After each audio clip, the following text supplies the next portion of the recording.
How you doing, gardeners? Ed Snyder with Fresh Picked Acres of Kansas. Came across this video with Delia talking about what she's doing in the small greenhouse last year, and thought maybe you guys enjoy it, get a chance to spend some time with my wife. She certainly has come a long ways. Very hard worker, a lot harder worker than myself. I think you'll see that in all the videos. So I'm gonna get out of here. I'm not gonna intrude. This is Delia's time. But let me at least say this: we're around 720 subscribers right now. We really need to get to 1,000 subscribers to go ahead and get to where we can monetize and add a little income into our business. And we could sure use your help. If you enjoy gardening, if you enjoy market gardening, or whether as a hobby or as a professional, semi-professional, please consider giving us a thumbs up, liking us, share our video. We'd appreciate it. It'd be a big help to us. But we need to get that subscriber count up to 1,000 so we can go ahead and monetize. We've had it going for about a year now. But I need to be better at giving you some footage. Really do appreciate you guys spending time with us. So, like always, come grow with us. Good morning. Ed came through here this morning, so I'm just going to show you what I do here on a daily basis.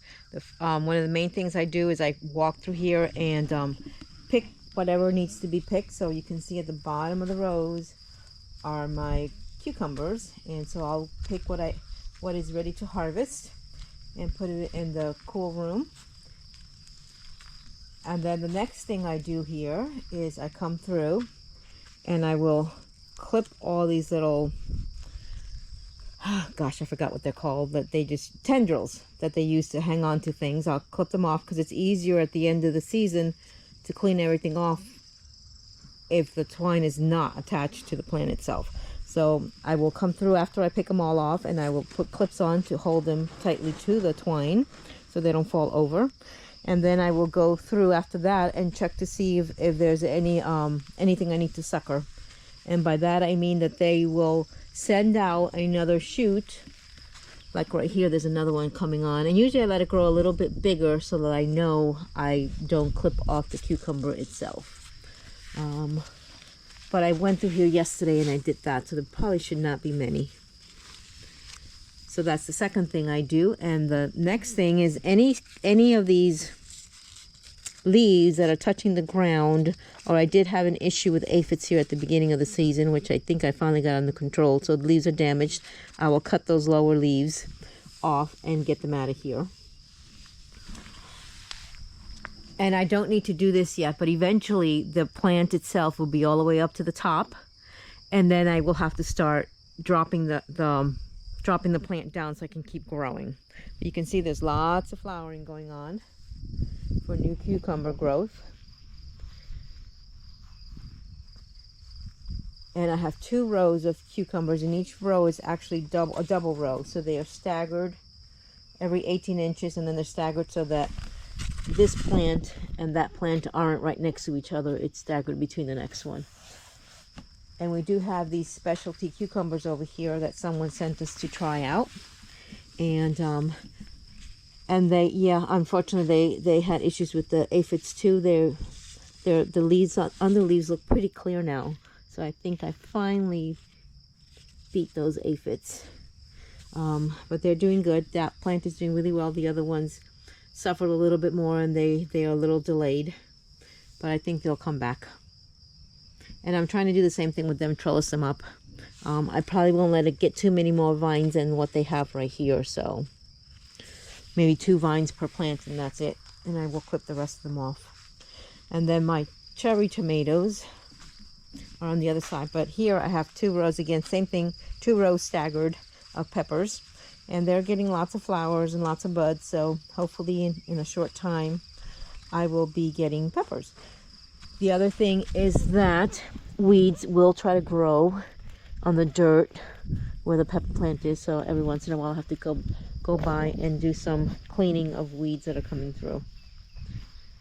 But definitely a lot less than if you had no plastic down and they were allowed to grow any which way. See, I try to plant flowers outside, but you can see who's in the garden. and he keeps killing my plants. There's another spot that he has dug out and killed all my flowers there. Oh, here's a nice weedy spot. Yep, I gotta go through and get all these weeds out of here, so they're not using my water or using my fertilizer. We don't want them in there at all. And I will do the same thing here. I will sucker. So usually the sucker grows between the main stem and the leaf. You'll have a sucker growing in there, so you want to get rid of those so that they don't take up too much energy from your plant. But I am trying an experiment this year. On some of the plants, I am leaving 2 main vines. Ed insists that if there's more than one, that the cherry tomatoes will be a lot smaller. So I'm going to try that in a couple plants. So this one I'm leaving 2 vines. Those are single vines. This one also has 2. And I'm just tying it to one line. This one has 2, and I think everything else I'm leaving as 1. But even though you clip the sucker, it will want to grow a new one. So every once in a while you need to even go down low where you've already taken them off and take them off again. There's one there. Here's another one. And if they're young, you can just snap them off. If you miss them and they get too thick, then I use a pair of scissors to get rid of them. And I just throw them in the ground, and eventually, maybe once a week, I'll come by and I have a small plastic rake, and I use that to just get them all to the front of the house and then get rid of them. Here's another one. That was a plant that for whatever reason died, so I put a new one there. We'll see if it amounts to anything or not. And I have 2 different varieties of cherry tomatoes. The oblong one that you saw on the front here, they're like a grape. And then the nice little round cherry tomatoes. These we grew last year, and we like them. Last year we also grew another variety called chocolate sprinkles, and those didn't sell as well, so we decided not to grow them again this year. And we went with the grape ones. But I got lots of cherry tomatoes, but they take a long time to ripen, so I don't think I'll have anything ready for market for quite a while. And I know Ed was talking about this plant over here, which obviously are not cherry tomatoes. So what we're going to do is we're going to cut the top off the main, and we're not going to let it grow anymore, but I'm going to let those tomatoes ripen, and then I'm going to pull the plant out. He doesn't belong in this house. So I took the top off so it can't grow anymore. It's just going to stop there, and those tomatoes can grow all the way and ripen up, and then we'll yank the plant out. But they look pretty good, and here's the other pepper row. And they look good as well. You can see they're getting lots of little buds. Some flowers there already. And some weeds that I need to get rid of. Now that the pepper plant is a little bit bigger, it's easier just to... I'm always afraid when I'm yanking weeds that I'm going to disturb the roots of the pepper plant itself and absolutely yank that out. So, got some back there. But that's all maintenance of this house. So yep, so I do come around like once a week and yank the weeds that are growing on the wall and there.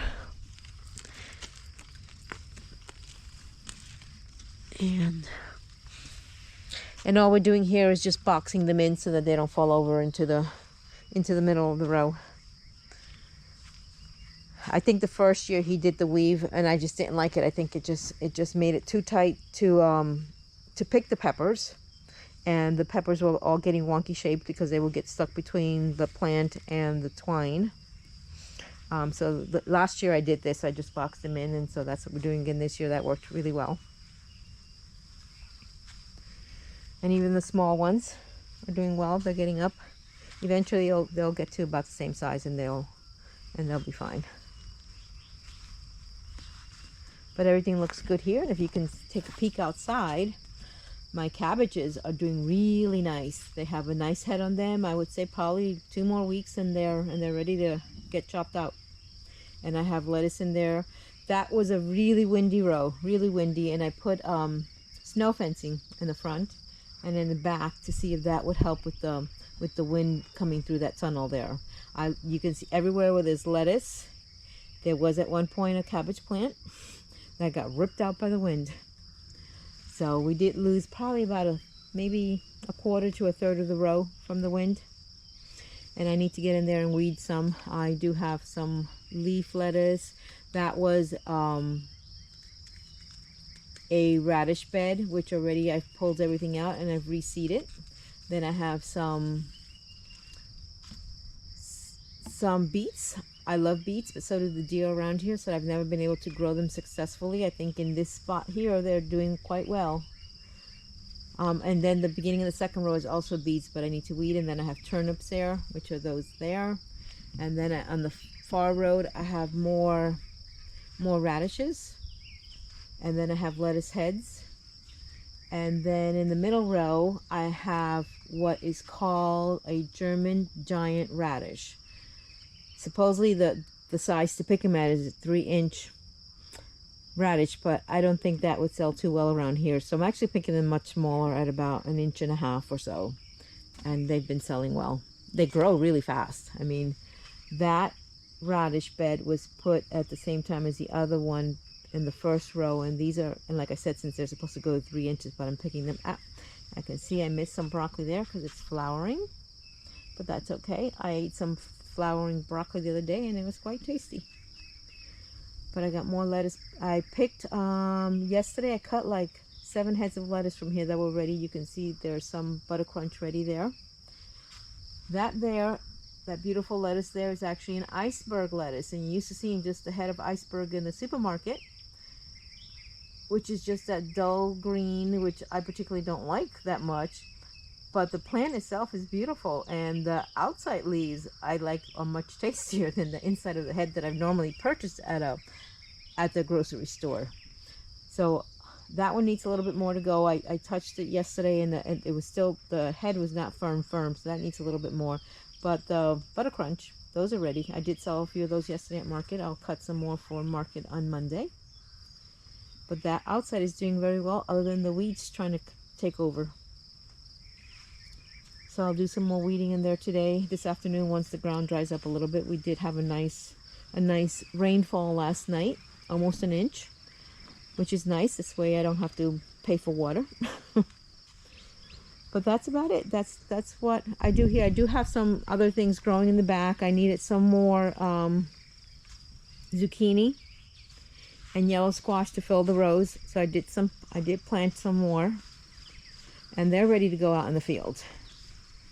You can see that's my tray of zucchini right there. And then I ran out of seed. That's all I had of yellow squash, so that's what I planted. So they're going to go out there also.